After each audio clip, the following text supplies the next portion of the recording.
Good evening. I'd like to call the East Greenbush Central School District Board of Education meeting for May 27th, 2026 to order.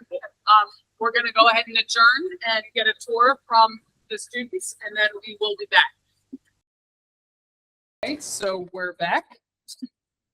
And for roll call, we are all here and present. Could everybody rise for the pledge, please?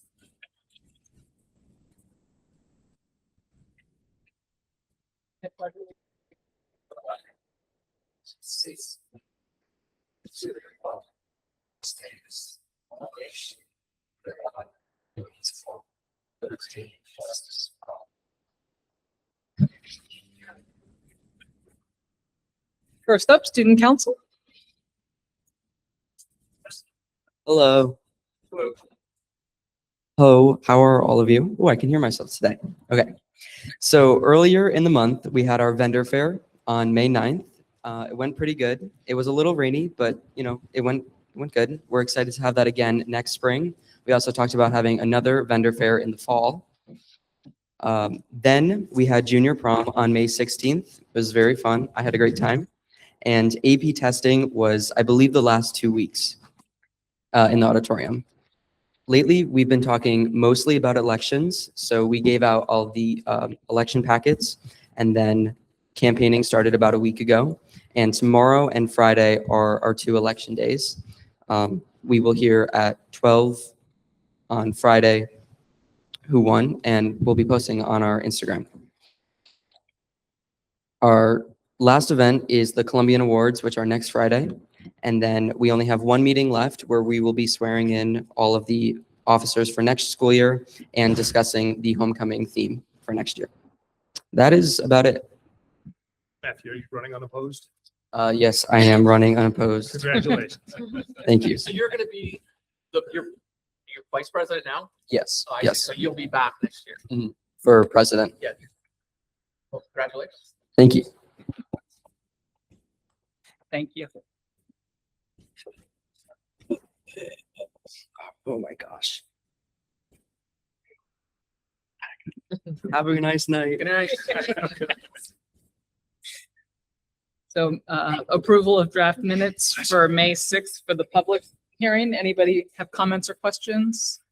Can I get a motion to approve? Cindy, second. Sam, all those in favor?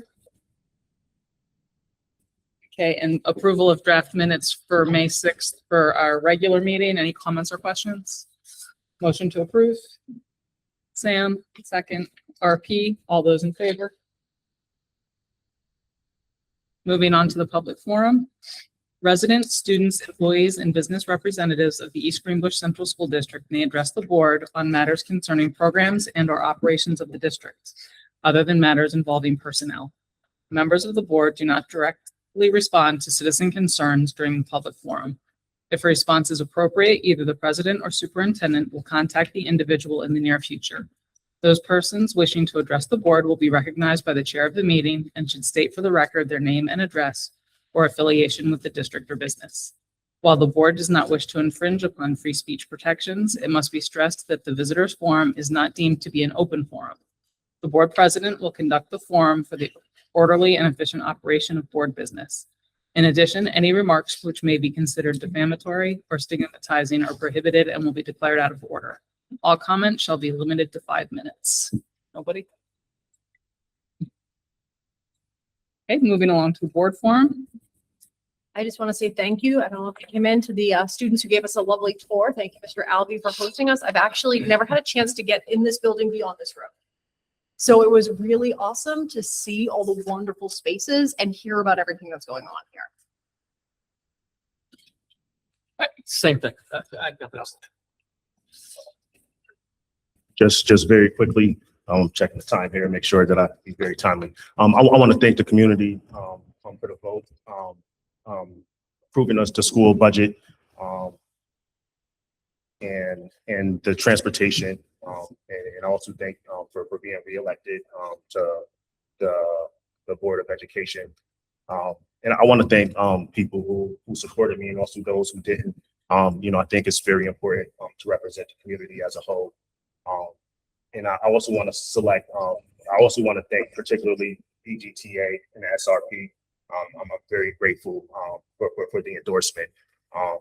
And you know, but thank you so much. And I just want to say, I also want to recognize our fellow board members' service. Mike, because you've definitely been a great colleague, and I learned a lot from you. And I appreciate the example that you set. You know how you navigate and identify the structures appropriate for handling board decisions. And the amount of years that you committed has just been stellar. And it's an example that you set for all of us. And it's aside from, I just wanted to just say I look forward to continuing working with our board leadership, working with our admin team.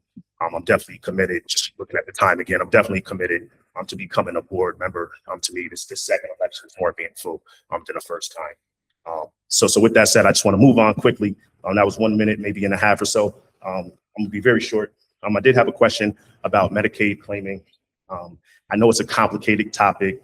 So I just want to just say, I'm just wondering if there are any first impressions. And I also want to give out just some questions I have thinking into the future.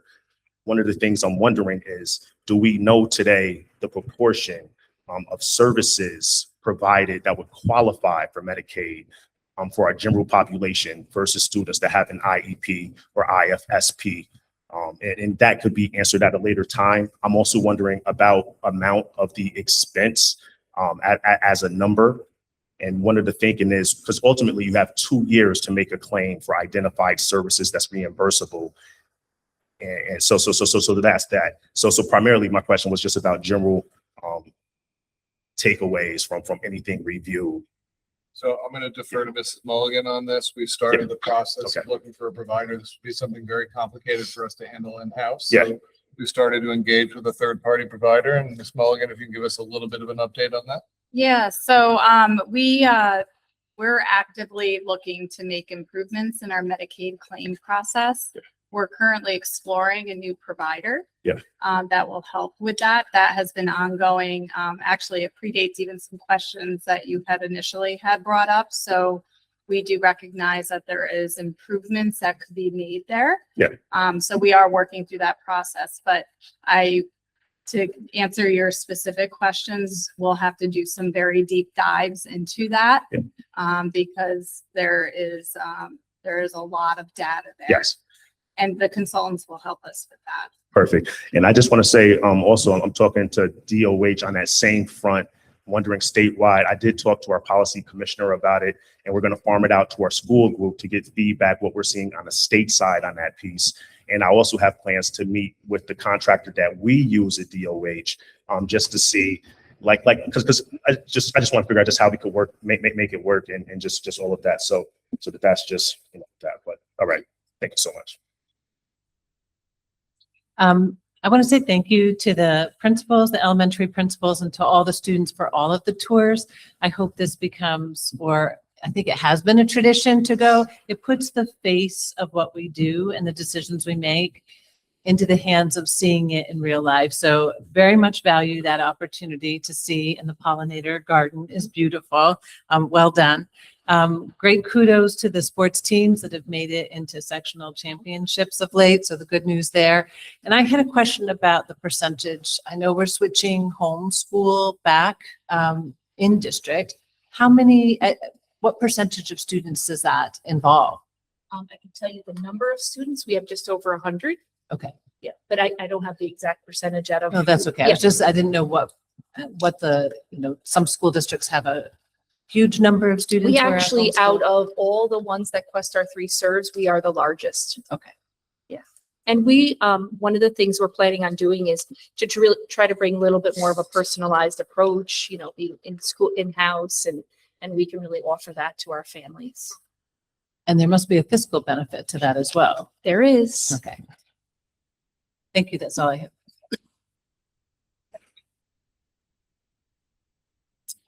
I'll make it brief. I'll reserve any remarks for my last meeting about my time as a board member. I have a lot to share then. I just want to thank Jack for Mr. Alvey, sorry, and the administrators for all their work coming to the schools, especially DPS, you're cut out here in Nassau, and we love coming out here. We always did. And you made it a special place with your PTOs and your parents. And I really love coming out here and seeing what you've done. And just every year I come out, I see the improvements that happen, and then just the commitment to education and learning in this school. It's fantastic. So you've all built a great community out here. And, when they transition to the big school, as I like to call it, they're well prepared and go on to big things. So thank you for that. And thank you to the community here. Yeah, thanks so much to the students, faculty, and principals for the wonderful tour today, and super congratulations on the pollinator garden. It's such a great project. It looks beautiful and it's doing such important work for our environment. And congratulations to the 4th and 5th graders at Green Meadow. Two weeks ago, they had their spring concert. A phenomenal job, and thanks to our music faculty and our friends of music. I'd also like to thank Mr. Alvey and the students and the faculty. Great tour. I had only seen the gym here before for lacrosse, so it was great to see the entire campus. And thank you to the unions for the support, to the community for re-electing me. And I look forward to working for the next 3 years. I just want to reiterate everybody's thanks for the tour. It was nice to see more than just this room. Okay, moving along, reports and presentations, NISBA recognition of Board of Education members. So I think it's important at this time of the year, when we've just completed an election for the Board of Education, to remember that the people that sit at this table are largely volunteers, that not only do they do work here at this table for our meetings, but they come in for participation in hiring of new administrators. They come in for committee meetings. They come in to volunteer their time. And I don't know that there's an abacus large enough to probably count the number of hours that they give to make sure that the school district can be what it is today. Also, as required in being a board member is a large amount of training that has to go on. And many times that is of their own time, unpaid time, and it's required by the state to be a board member. And tonight, we're going to recognize several of our board members who have completed some of that mandatory training. So I'm going to read the 2 certificates that we'll be giving to our board members for recognition from the New York State School Boards Association. First will be Mr. Temple reaching his Level 3 Board Mastery Award. And then also this evening, Ms. Herron, Mr. Marchioni, Ms. Turner, and Ms. Van Orden have all reached their Level 1 Board Achievement Award. So to our board members, thank you so much. So grateful for the time that you give, and I'd like to award you with these certificates from the New York State School Boards Association.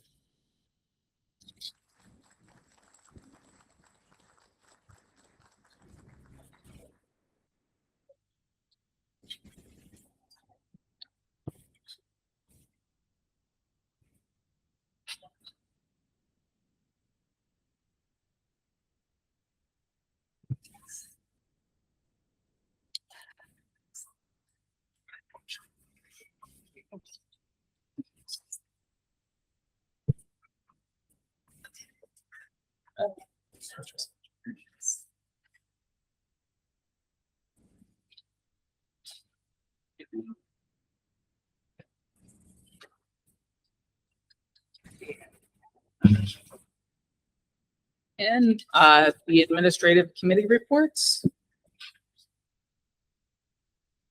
So we typically do not do formal presentations when we get to this point in policy updates, but I think it's important because there are a few high-level policies that have been going on throughout the year that I just wanted not only to bring to the attention of the community, but also to the attention of the board and where that work stands. So yesterday, May 26th, we did hold a full committee for our policy review, that we reviewed the policies that all stand on the first page of this report. But if we flip over to the second page, I just want to give you some action steps on where we go from here after that policy committee meeting. I'm not going to read all these to you, but I think it's important to just reflect on some of these. We will have for the first time the adoption of an artificial intelligence policy for instruction and operations. We had some good conversation as a follow-up in the policy committee to that was led by Mr. Goodwin. We're looking at some more specifics in terms of operations, some things that we wanted to make some modifications on before we sent it to the board in terms of purview of the teacher in the classroom. But we will be prepared to move these policies forward on June 10th. We also are looking at things for possibilities for remote work and also visitors to our schools. There's also some things that were operational that we had discussed earlier in the year that we just did some procedural updates to the policy. There were some other pieces that we discussed that we had tabled for future research. But in conclusion, I just wanted to share that we intend by June 10th for first read to have these policies before the board for review, for consideration, with the hope of either at the second meeting in June or the first meeting in July, having these prepared for full adoption. Keeping in mind, 2 of these policies are brand new policies. So the AI policy is a brand new policy, and the remote work policy would also be a brand new adoption. Everything else is some specific updates to policy that was already in place. Anything that I can address in policy, but I just want you to be aware that work is moving forward. I know that there's a lot been going on throughout the year, and we intend hopefully before the end of the school year to have that forward to you. Turn it over to Mrs. Maher. Yes, thank you. I'm back with a curriculum and instruction update for this week, our board meeting. This week, I'm presenting our new textbooks that Columbia High School has moved forward. Wanted to just give you a quick, brief summary of how this process takes place. Part of our curriculum study, we call it CCS, our curriculum study group, they can put forward new textbooks and through a proposal, which I'm actually going to pass around. Right now, I have one book going this way. I'll have the other book going that way. And I'm going to pass around the actual proposals and evaluation. I have 2 teachers here, one from Columbia and one from the middle school. I'll introduce them in a moment. But what they have to do is they submit a proposal. You can see that they have to evaluate and rate based on if it's often or to a large degree or 3 rarely and minimally, in the area of content, in the area of organization, and in the area of technical quality. So I'm going to pass this around. What we do after the evaluation gets submitted, I meet with them, I go over the evaluation with them, the proposal, then we bring it to CCS. They have a presentation, and CCS has endorsed these 2 new textbooks. I have spoken to Mr. Harkin. He is also endorsed the textbook purchase, and now we're bringing it to the Board of Education for your formal approval. I have personal finance education and marketing the core. I'd like to invite up Tricia Pescucci from Columbia High School. She is one of our business CTE teachers, and Dabreen Oliva. She is our CTE department chair at the middle school, but she does actually 6 through 12. And they're going to talk about each of the books that they're presenting tonight. Hi.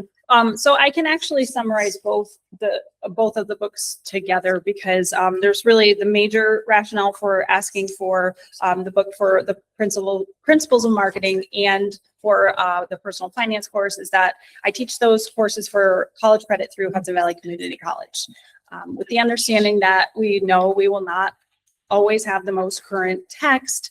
I took over these courses just this year, the beginning of this school year, and hit some speed bumps along the way, realizing that the text is very outdated.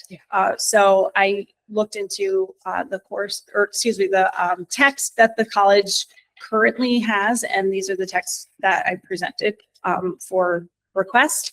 And that is the major rationale. We're trying to give the students the best, closest experience to college and high school as we possibly can. We follow the curriculum as closely as possible that Hudson Valley presents to us. So that will make the most sense. And secondary to that is the dates on the text that I currently use, especially for both, but more so the marketing, a lot has happened in the last 6 to 8 years that is not well represented in the text that I'm currently using, including links, broken links, videos that no longer exist.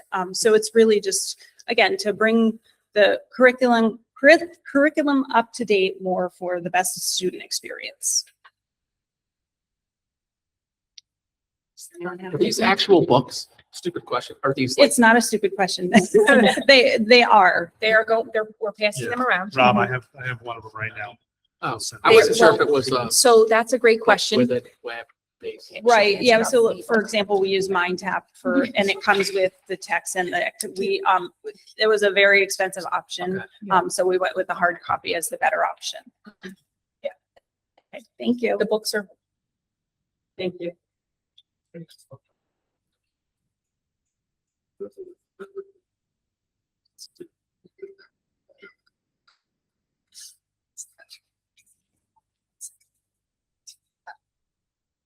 Does this process just happen when a teacher identifies the need for a new textbook? Or is there do we have sort of a loose policy that we look at texts every so many years, or?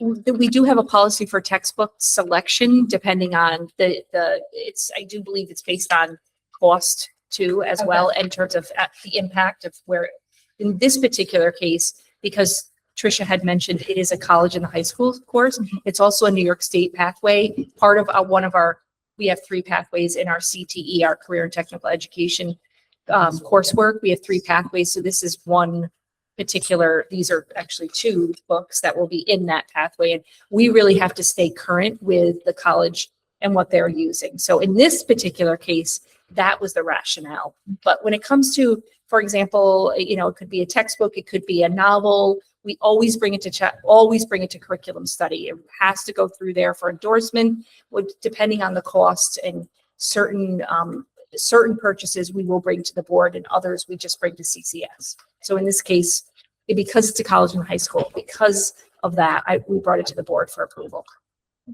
Ms. Maher, correct me if I'm not wrong, but new adoptions, if it's used for instructional purposes, come to the board. However, if it's just a new edition, does Right. not. New edition does That not. just gets reviewed under CCS. We just have a question. And how is the personal finance being put into the curriculum? Is it the standalone class? So do you mean the New York State required instructional Yes. requirement? Yeah, that's a great question, actually. So this year, we are required, not this year, for next school year, for 26-27 school year, we are required to put it in 9-12, and it's supposed to be in 5-8. We have either can be instructional, meaning it can be embedded, or it can be a standalone course. We have decided for both to have them they're embedded. So at the high school level, we're embedding them at this time. For this year, we're going to try to embed them in our CTE classes.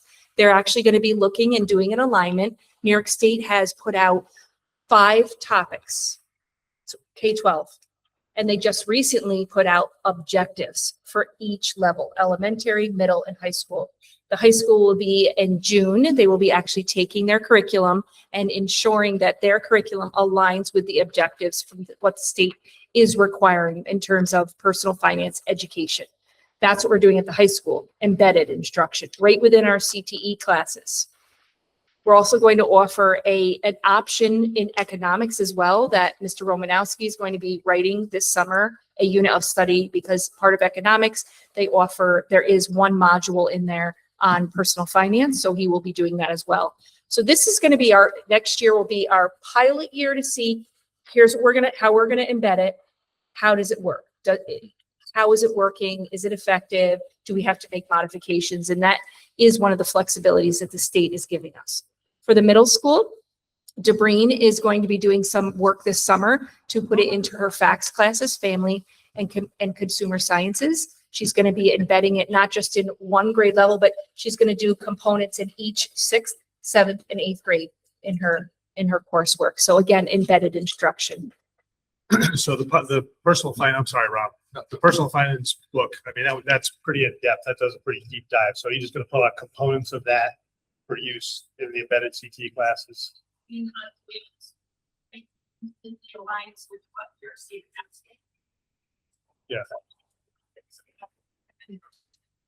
Great. And then I know the physical book, sorry, Rob, it says 30 copies and then another, it says ebook. So it's just going to be 30 physical copies, but then kids will have access to the ebook as well. We're not, we actually made the decision to not go with the ebook. Okay, The just ebook, physical the thing with ebooks is it's an annual subscription and it's not really cost effective for us. It's better for us to have the actual book. It's a one-time purchase. It is a little more expensive, but over a 5-year period, it ends up being cheaper. I would like someday to move towards ebooks and start, but for now, I think right now it's fiscally responsible for us to go this direction. So is it only 30 students at a time that can be using the books, or do they stay in the classroom? They stay in the classroom, and 30 is the contractual max. That's why we chose 30. And things get lost, ripped, and yeah. Thank you. You're welcome. I mean, you said you prefer the textbook? The students, what the students want? I mean, it's a college and high school classroom, right? It is. And when they go to college, what do they get? Yeah. Ebooks. Yes. It is I actually. mean, I'd spend the money. frankly. And in the defense of the college and the high school experience, it is an ebook. We do know that. It is 3 times the cost annually. Okay. This is much cheaper option for now. We will explore it again.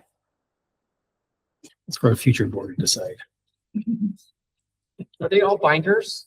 The marketing one is a binder. It's just our. That was just the copy that I had requested from them, and that's what they said. Because I wasn't sure if it was like something that could be updated with a new like thing, you know, like sort of like ebook, but.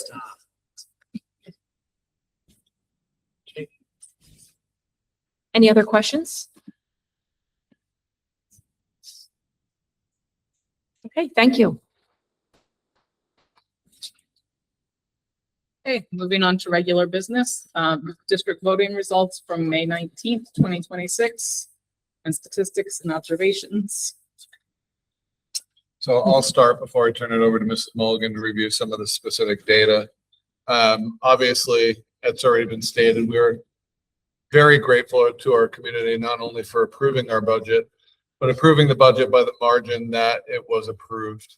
Something we take seriously, that level of trust from the community, not only to approve the operational budget, but to approve our referendum for our vehicle purchases as well.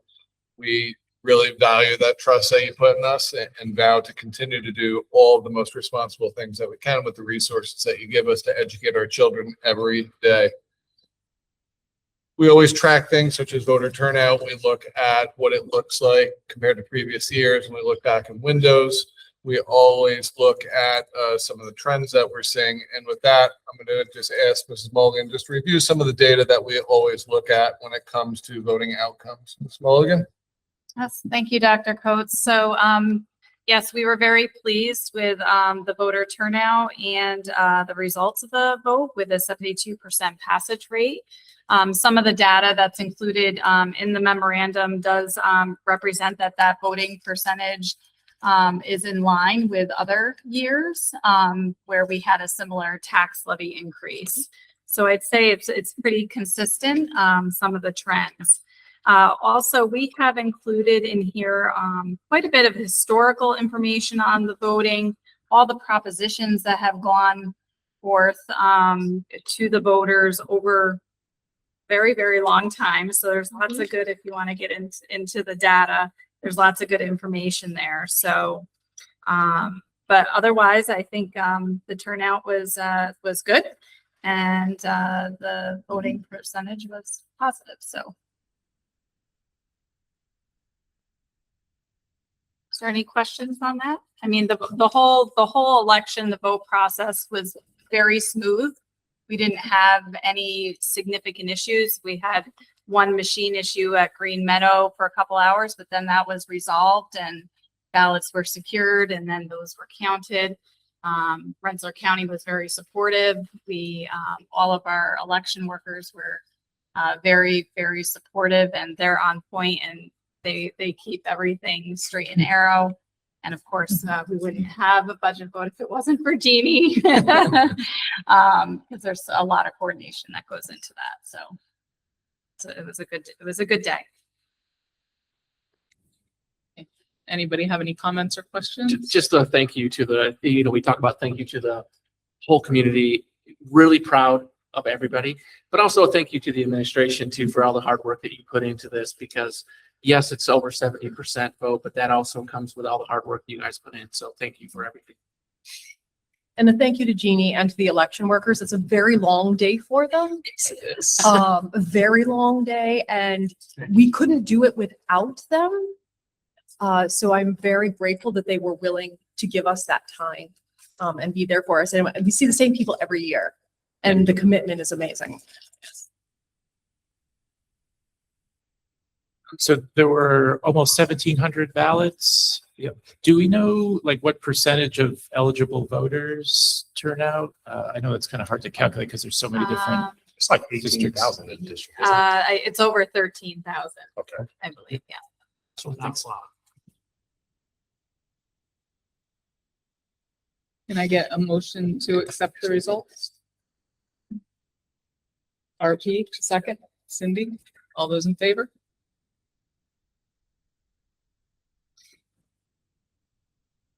New York Plays Grant, aged 2 through 5 expansion, or do we just want to do all these kind of together? Okay. So, New York Plays Grant expansions, matches, and renovations.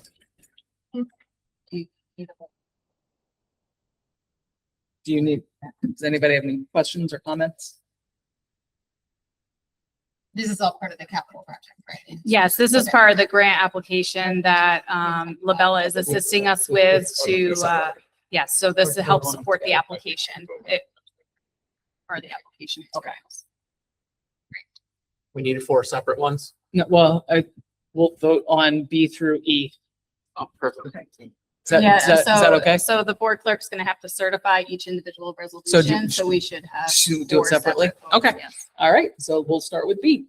Motion to approve. RP, second. Rob, all those in favor? Okay, and C, motion to approve. Kathy, Sam, all those in favor?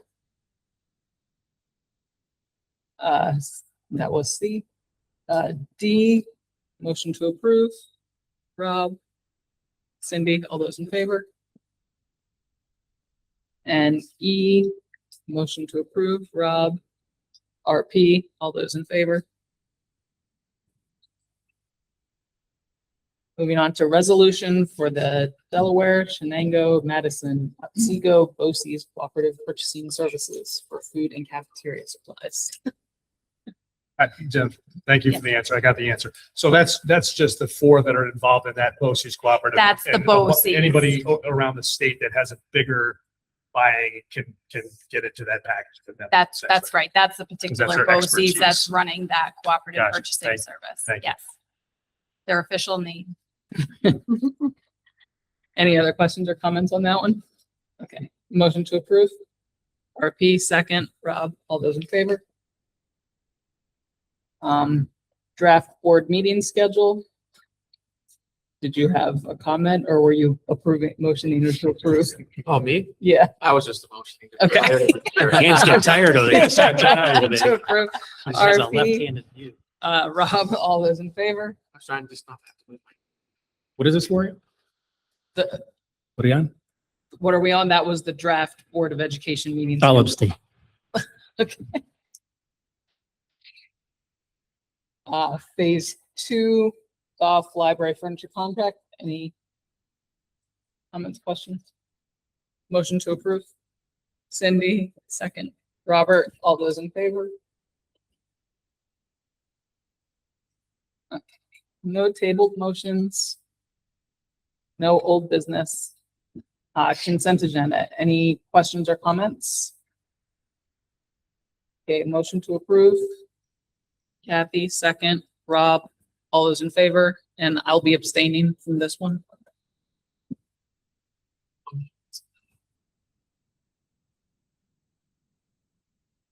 New business, nothing. I had a quick question. I was wondering about just thinking, future wise, I know we're at the end of the budget season and there's a short window, but even for future, years, thinking about BOE transition, leadership, I think it'd be great to have check-ins at the end of, BOE years, just to kind of get board feedback thinking about direction, ensuring challenges being experienced by the board or by leadership could be clearly communicated, that we could just have all the structures and processes in place. And I think also just having an evaluation period. And I think sometimes being a new board member, sometimes you spend the first year finding your voice and even creating like asks that you may want, things like that. So I just think it's something to keep on the radar. I would love if we could squeeze it in, but I think it'd be tight now. But I'd love to hear plans around what that would look like.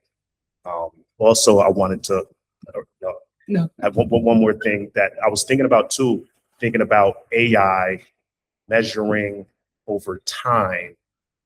How is proficiency increasing?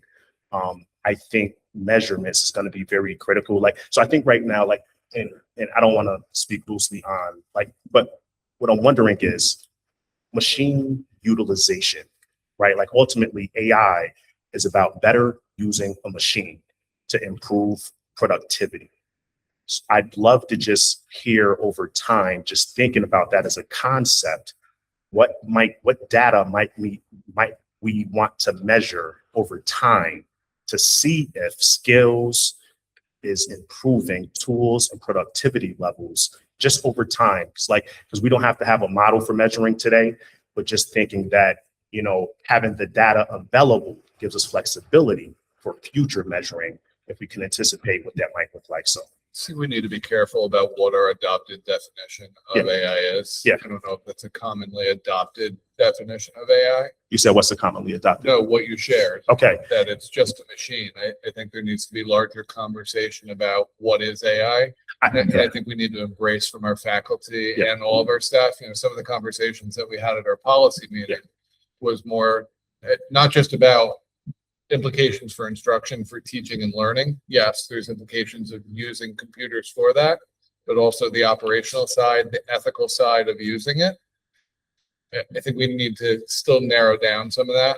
I'm so glad that we're moving forward with the policy because it will begin to give us some structures. I just don't know if that, I'm going to speak for myself. I don't know if I would adopt that definition that you used as a pure definition for AI. I think we need to embrace what is that and what do we want to move forward with before we can start to talk about measurement. Okay, I hear what you're saying. Thank you. And in terms of the board evaluation piece that you were talking about, Mike had actually sent a document that I can share with everybody that was like a board self-evaluation type thing that we can take a look at. Thank you.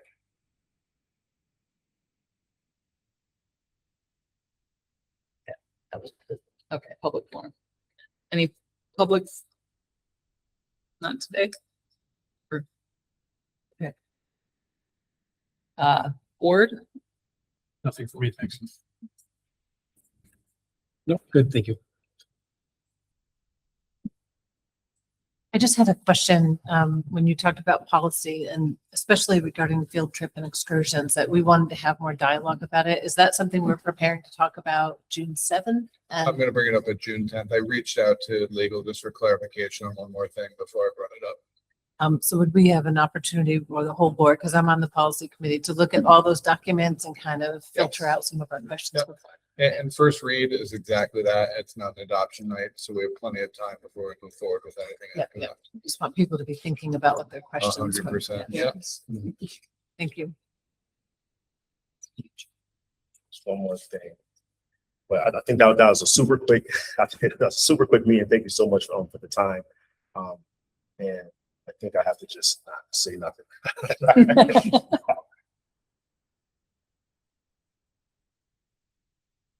Okay, and we decide. All right. Okay.